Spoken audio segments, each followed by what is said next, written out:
जय हिंद दोस्तों। आज के इस वीडियो में मैं आप सभी को जानकारी देने वाला हूं कि ई रिक्शा अगर आप चलाते हैं तो उसमें कुछ इम्पोर्टेंट जो हैं पॉइंट्स हैं, दिशा निर्देश जारी किए गए हैं भारत सरकार के द्वारा, तो उसको आपके बारे जानकारी होना अति आवश्यक है। अगर आप ई रिक्शा ड्राइवर हैं तो डेफिनेटली इस वीडियो को अंत तक जरूर देखिएगा। ई रिक्शा चलाने के लिए कौन कौन से आपके पास दस्तावेज होने चाहिए, ई रिक्शा का लाइसेंस आप कैसे बनवा सकते हैं और कौन सा बनवा सकते हैं, ई रिक्शा अगर आप ड्राइविंग लाइसेंस बनवाते हैं तो उसकी फीस कितनी होती है, ऐसी सभी जानकारियां इस वीडियो में मैं कवर करने वाला हूं। तो आप सभी से अनुरोध है कि जरूर जरूर अंत तक देखिएगा बिना स्किप किए हुए वीडियो को, ठीक है। अगर नए हो तो चैनल को सब्सक्राइब करके पहले बेल आइकन ऑन कर लीजिए ताकि ऐसी वीडियोस हमारी फ्यूचर आप तक पहुंचती रहें। और इस वीडियो को ज्यादा मात्रा में लाइक करके शेयर करिएगा, सभी अपने फैमिली फ्रेंड्स तक इस वीडियो को सोशल मीडिया हैंडल्स पर शेयर कर सकते हैं आप लोग, ताकि आप सभी लोगों को जानकारी हो जाए इस विषय पर।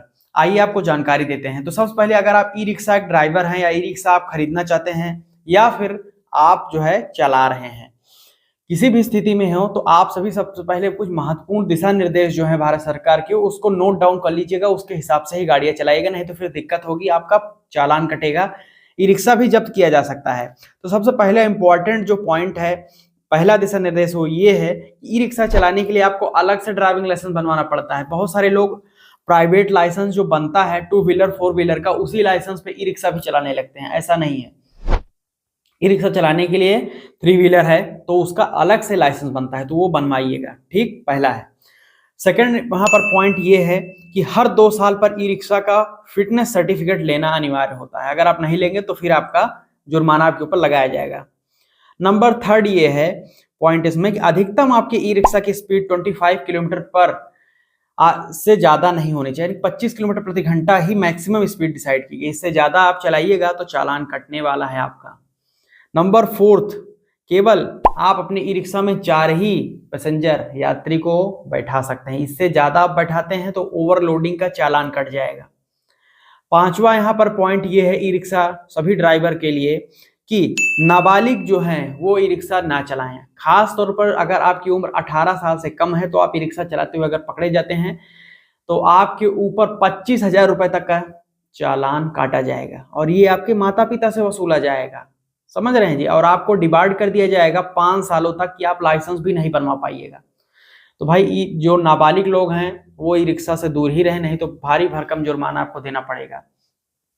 नंबर 6वां ये है दिशा निर्देश की जो प्रतिबंधित क्षेत्र है उस क्षेत्र में गाड़ियां लेकर ना जाइए। अब आपके एरिया में जहां आप गाड़ी चलाते हैं उसमें कुछ रिस्ट्रिक्शन जोन्स होते हैं, उस पर मनाही होती है कि वहां पर ई रिक्शा चालक या ई रिक्शा वाले नहीं जा सकते हैं। तो उसको आप पता कर लीजिएगा कि वहां पर जहां आप गाड़ी चला रहे हैं वो ऐसे कौन कौन से क्षेत्र हैं, कौन से एरिया है जहां पर ई रिक्शा को बैन किया करके रखा गया है, तो वहां आप जाइएगा तो चालान कटने वाला है आपका। तो ये कुछ महत्वपूर्ण दिशा निर्देश हैं भारत सरकार के, जिसका आप पालन करते हैं तो आप जो है अच्छे तरीके से गाड़ी चलाएंगे, कोई आपको रोक टोक नहीं होगी, कोई चालान कोई जुर्माना आपके ऊपर नहीं लगाया जाएगा, ठीक। अब ई रिक्शा का जो है अगर आप बनवाना चाहते हैं लाइसेंस या फिर आप ई रिक्शा चलाना चाहते हैं तो ई रिक्शा सबसे पहले चालकों के लिए समझिए, ई रिक्शा ड्राइवर हैं तो आपको चलाने के लिए कौन से डॉक्यूमेंट्स आपके पास होने चाहिए, तो वो नोट करिएगा। सबसे पहला तो महत्वपूर्ण है ड्राइविंग लाइसेंस। अब ड्राइविंग लाइसेंस में नॉर्मल ड्राइविंग लाइसेंस नहीं चलेगा, प्राइवेट वाला आपको अलग से 3WTR 3 व्हीलर फॉर ट्रांसपोर्ट उसका नाम ही होता है और LMV लाइसेंस के अंतर्गत जारी किया जाता है, वो बनवाना पड़ेगा। तो ये ड्राइविंग लाइसेंस आपके पास होना अनिवार्य है, ठीक। नंबर 2, गाड़ी का RC होना अति आवश्यक है, यानी कि आपकी गाड़ी का रजिस्ट्रेशन सर्टिफिकेट होना चाहिए, वो आपको साथ में रखना होगा। नहीं रखेंगे तो आगे बताऊंगा कि क्या आप कर सकते हैं, वैकल्पिक आपके पास क्या ऑप्शन अवेलेबल है। नंबर 3 है व्हीकल का इंश्योरेंस, तो ये आपके पास होना चाहिए। गाड़ी का साथ चला रहे हैं तो आपके पास में आपका खुद का आधार कार्ड होना चाहिए। अब आपका खुद का आधार कार्ड रखने का सेंस ये है कि उसमें भी वेरीफाई किया जाता है और ड्राइविंग लाइसेंस वेरीफाई किया जाता है कि एक्चुअल में आपका एज वगैरह क्या है क्या नहीं है, ठीक, तो उसके परिप्रेक्ष्य में है। और मेडिकल सर्टिफिकेट भी आपके पास होना चाहिए, साथ साथ फिटनेस सर्टिफिकेट होना चाहिए। तो ये महत्वपूर्ण यहाँ पर कुछ डॉक्यूमेंट्स हैं, अगर आप ई रिक्शा चलाते हैं तो ये आपके पास होने चाहिए, ठीक। अब बढ़ते हैं आप लाइसेंस के बारे में। तो लाइसेंस मैंने आपको बताया कि जैसे कि आपके पास 3WTR लाइसेंस होना चाहिए, वही लाइसेंस से आप ई रिक्शा चलाइएगा तो बेहतर रहेंगे, चालान वगैरह नहीं कटेगा। नहीं तो प्राइवेट नॉर्मल लाइसेंस से चलाते हुए पकड़े जाएंगे तो चालान कट जाएगा आपका। ठीक, नेक्स्ट है कि आवेदन, तो ऑनलाइन ऑफलाइन दोनों माध्यम से आवेदन कर सकते हैं इस प्रकार के लाइसेंस को बनवाने के लिए। भारत सरकार की ऑफिशियल वेबसाइट www.parivahan.gov पर जाइए, वहां से ऑनलाइन आप आवेदन कर सकते हैं, कोई दिक्कत नहीं। पहले लर्निंग लाइसेंस बनेगा, उसके बाद में आपका ड्राइविंग लाइसेंस बना दिया जाएगा। अब इसमें फीस जो होती है वो बता देता हूं। तो फीस अगर आप वहां पर जानना चाहते हैं तो सबसे पहले लर्नर लाइसेंस बनता है, तो उसके लिए फीस होती है 150 रुपए प्लस 50 रुपए टेस्ट फीस ली जाती है, ऑनलाइन जो लर्निंग का टेस्ट होता है, तो टोटल 200 रुपए। और ड्राइविंग लाइसेंस बनवाने के लिए जाते हैं तो यहाँ पर 200 प्लस 200 प्लस 300 प्लस 50 यानी कि 750 रुपए मैक्सिमम आप मान के चले, दोनों को आप जोड़ लेंगे तो लगभग 1100 रुपए में आपका लाइसेंस बनके तैयार हो जाता है। तो ये है ऑफिशियल फीस, मैंने आपको बता दी ई रिक्शा के ड्राइविंग लाइसेंस बनवाने की। डॉक्यूमेंट्स मैंने आपको बता दिए, कुछ इंपॉर्टेंट महत्वपूर्ण जो टॉपिक्स हो वो मैंने आपको बता दिए। अब आप इन नियमों का पालन करते हैं तो आप आसानी से रोड पर ई रिक्शा ड्राइव कर सकते हैं, कोई आपका चालान, कोई जुर्माना, कोई जब्ती नहीं होगी।